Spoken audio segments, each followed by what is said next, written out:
Alright guys, you got the cute cat. I had to do this. John Deere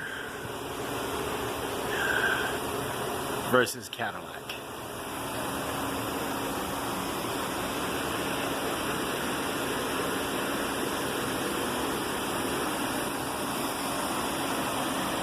Caddy, John Deere. The reason why this is up is because you turn the wheel, it sounds like it's gonna fucking fall off. We have not seen the John Deere yet, but this car's only got 6,600 miles on it and has not even had its first oil change.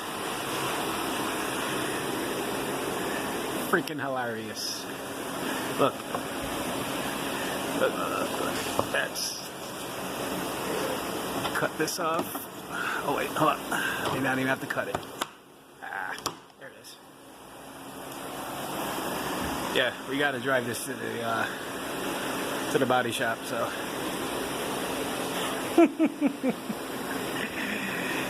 John Deere versus Cadillac. I have no idea what the John Deere looks like, but that's funny as hell.